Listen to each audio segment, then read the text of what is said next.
నమస్తే అండి. Welcome to our channel. మనతో సినీ క్రిటిక్ దాసరి విజ్ఞాన్ గారు ఉన్నారు. నమస్తే సార్. నమస్తే. అల్లు అర్జున్ మీద కేటీఆర్ కన్నుబడింది అంటున్నారు. అంటే ఏంటి అల్లు అర్జున్‌కి ఆయన సపోర్టరా? లేకపోతే రివర్స్‌లో మాట్లాడుతున్నారా? ఏంటి సంగతేంటి? ఈయనకో దండం పెట్టాలి నిజంగా. పనికి మాలిన సంత. సీరియస్‌లీ చెప్పాలంటే. ఓకే. పనికి మాలిన సంత. దేనికి పనికొచ్చాడో, ఎందుకు పనికొస్తున్నాడో తెలీదు గానీ, అల్లు అర్జున్ మీద పడి, ఈ కేసుని ఇంకా తీవ్రత పెంచింది ఈయనే. కేటీఆర్ గారు. అవసరమా?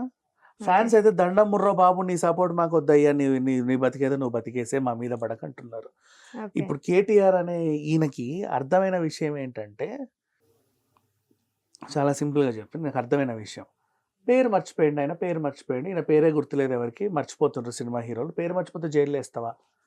అని చెప్పేసి ఇంకా అదేంటి వెటకారంగా చిట్టినాయుడు, గిట్టినాయుడు అని ఏదేదో మాట్లాడాడు. ఇక్కడ అసలు సిట్యుయేషన్ మిగతా వాళ్ళకంటే అర్థం కాల. ట్రోల్ చేసేవాళ్ళు ట్రోల్ చేస్తారు. నువ్వు చదువుకున్నావు, ఐటీ మినిస్టర్‌గా పనిచేసావు. అవునా? మంచి నాలెడ్జ్ ఉంది అని అనుకుంటున్నావు. సరే నువ్వు కావాలని నీకు అర్థమైనా సరే రేవంత్ రెడ్డి గారి మీద బురద జల్లాలని ఏదో చేసుంటావులే గానీ, బేసిక్ సెన్స్ అక్కడ ఏం జరిగిందంటేమా, అప్పటిదాకా స్పీచ్ ఒకలాగా వెళ్తుంది. రేవతి అనే అమ్మాయి చనిపోయింది. ఓకేనా? కండోలెన్సెస్. నెక్స్ట్ స్పీచ్ ఒక టర్న్ తీసుకోవాలి. రేవంత్ రెడ్డి గారు కంగ్రాచ్యులేషన్స్. కండోలెన్సెస్‌కి, కంగ్రాచ్యులేషన్స్‌కి ఎంత డిఫరెన్స్ ఉంది? అవునా? రేవంత్ రెడ్డి, రేవంత్ అరే! అని ఒక్క బెనుకు.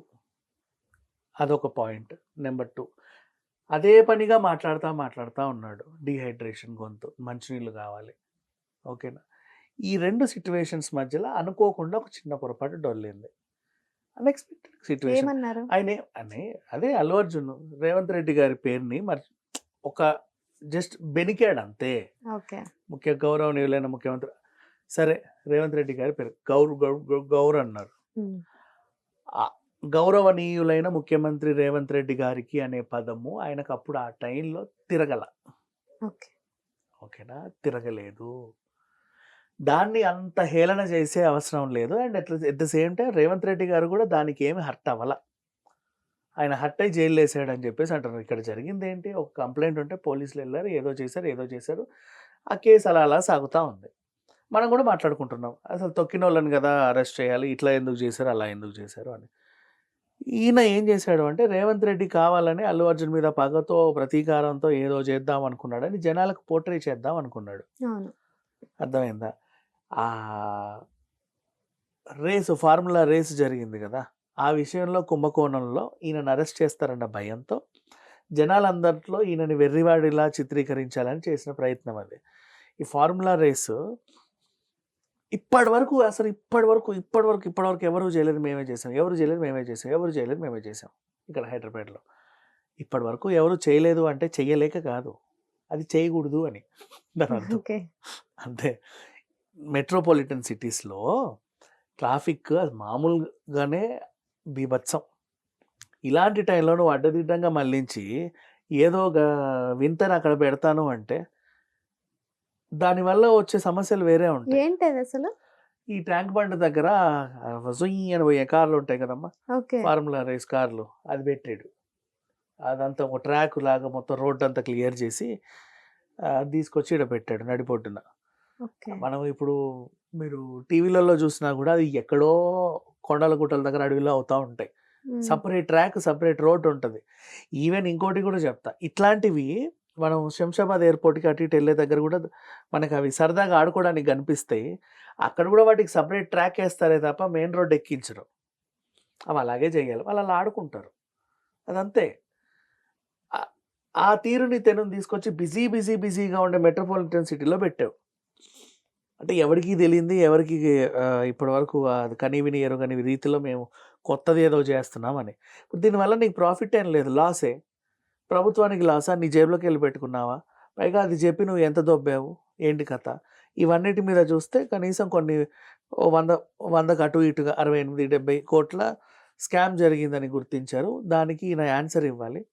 ఎందుకు చేసావు ఆ ఈవెంట్ అని. ఇప్పుడు ఇదే చెప్తున్నా. ఇప్పుడు ఇదే కేటీఆర్ నా ఈవెంట్‌కే చీఫ్ గెస్ట్‌గా వచ్చాడు. నా ఈవెంట్‌కే 2015లో హైటెక్స్ ఎగ్జిబిషన్ సెంటర్‌లో నేనొక ఫుడ్ ఫెస్టివల్ చేశా. ఓకే.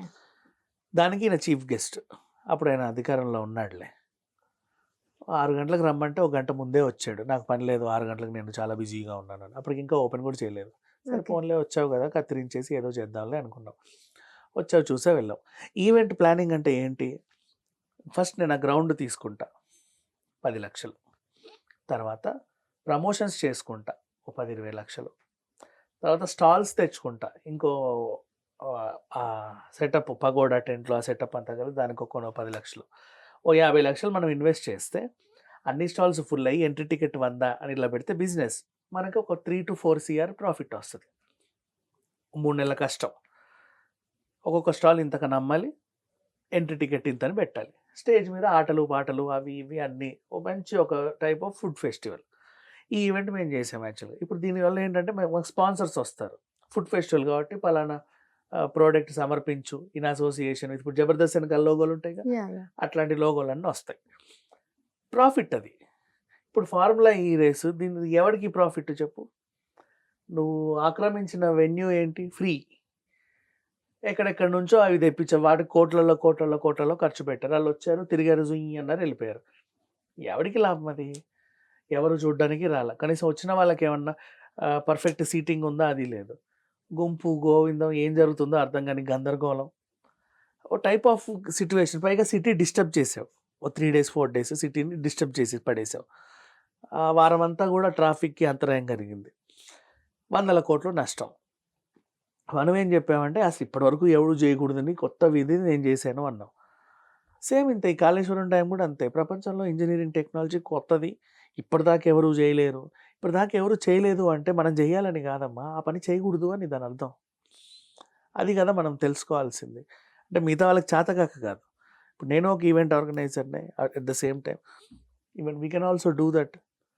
కొంచెం వెచ్చిస్తే ఎంత ప్రాఫిట్ వస్తుందని చూస్తే ఏ ఈవెంట్ అయినా చేస్తాం. న్యూ ఇయర్ నైట్, లేకపోతే ఎగ్జిబిషన్స్, ట్రేడ్ ఫెయిర్స్, ఇవన్నీ కూడా multi theme parks. But zero profit ఉన్నా కూడా 100 కోట్లు మన జేబులోంచి పోతున్నా కూడా నువ్వు ఆ ఈవెంట్ని తెచ్చి పెట్టావు. దానివల్ల నీకేదో జరిగింది అని. సో నీకు అందులో బాగానే మిగిల్చుకున్నావు. ఆ కేసు ఇప్పుడు నడుస్తూ ఉంది. దాన్ని డైవర్ట్ చేయడానికి నాకు అల్లు అర్జున్ కావాల్సి వచ్చింది. ఓకే. ఈ రోజో రేపో అరెస్ట్ అన్నట్టు ఉన్నాడు ఆయన.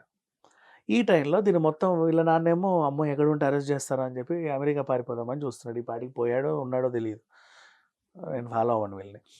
సో అంటే ఎక్కడో చూశాను న్యూస్. సో ఇది ఓవరాల్గా జరిగింది. ఇప్పుడు అల్లు అర్జున్ మీద పడ్డాడు. ఆ హీరో చూసావా, నీ పేరు కూడా మర్చిపోయింది సినిమా ఇండస్ట్రీ. అమెరికా వెళ్ళేది ఎవరు? అల్లు అర్జున్ వాళ్ళ ఫాదరా? కేటీఆర్ ఫాదరా? కేటీఆర్ వాళ్ళ ఓకే. ఓకే. అంటే ఎక్కడ ఉంటే అరెస్ట్ చేస్తారు. ఓకే. ఓకే. అల్లు అర్జున్ వాళ్ళ ఫాదర్ ఆ! అదే మళ్ళా ఆడియన్స్ ఇలా అర్థం చేసుకుంటారేమో. ఆయన నిన్నే పాపం పిల్లోడిని చూడడానికి వెళ్ళి వచ్చాడు. సో ఇది ఓవరాల్గా జరిగింది. ఇప్పుడు విషయం ఏంటంటే ఈయన అల్లు అర్జున్ మీద పడేసరికి ఫ్యాన్స్ లబోదీపం అంటున్నారు. నువ్వేమో అల్లు అర్జున్ అంటున్నావు. చూసేటోళ్ళకి ఏమంటే నువ్వు అల్లు అర్జున్ సపోర్ట్ ఏమో అంటే అల్లు అర్జున్కి నీ సపోర్ట్ ఉందేమో అనుకుంటారు. అస్సలు లేదు. అల్లు అర్జున్కి కేటీఆర్ ఎవరో కూడా తెలియదు అసలు. కానీ సార్ రేవంత్ రెడ్డి గారు ముఖ్యమంత్రి అని ఆయనకు తెలుసు. ఎట్ ద సేమ్ టైం ఎప్పటి నుంచో వాళ్ళకి పరిచయం ఉంది. వాళ్ళు రెడ్డిస్, వాళ్ళ ఆవిడ రెడ్డిస్, అండ్ ఆయన కాంగ్రెస్లో ఉన్నాడు. వాళ్ళ మావయ్య గారు కూడా కాంగ్రెస్లో ఉన్నారు. So they know, people know. వీళ్ళు 10 ఏళ్ళు ఉన్నా ఈయన పేరు తెలియదు అల్లు అర్జున్కి. ఆయన ఒకడు ఉన్నాడని కూడా తెలియదు. అలాంటి ఆయన వచ్చి అల్లు అర్జున్ మీద పడ్డాడు. ఇప్పుడు ఇది విషయం ఏంటంటే, అంటే ఇప్పుడిప్పుడే పాపం సారీలు చెప్పుకుంటూ ఇంకేదో చేసుకుంటూ కొంచెం చూడండి అని చెప్పి బెయిల్ రద్దు కోసం వీళ్ళు ప్రయత్నాలు చేస్తుంటే ఈయన వచ్చి అల్లు అర్జున్ అనేసరికి అది ఇంకా తీవ్రత పెరిగేలాగుంది. రేవంత్ రెడ్డి గారిని రెచ్చగొడుతున్నాడు. అది సంగతి. సో ఫ్యాన్స్ లబోదిబం అంటున్నారు. బాబయ్య మా అల్లు అర్జున్ వదిలేయి, నీ మానాన నువ్వు ఏమన్నా అనుకో, మా గురించి నువ్వు మాట్లాడాల్సిన అవసరం లేదు, మేము డిఫెండ్ చేసుకోగలం అని చెప్పుకుంటున్నారు అనమాట. అది జరిగింది.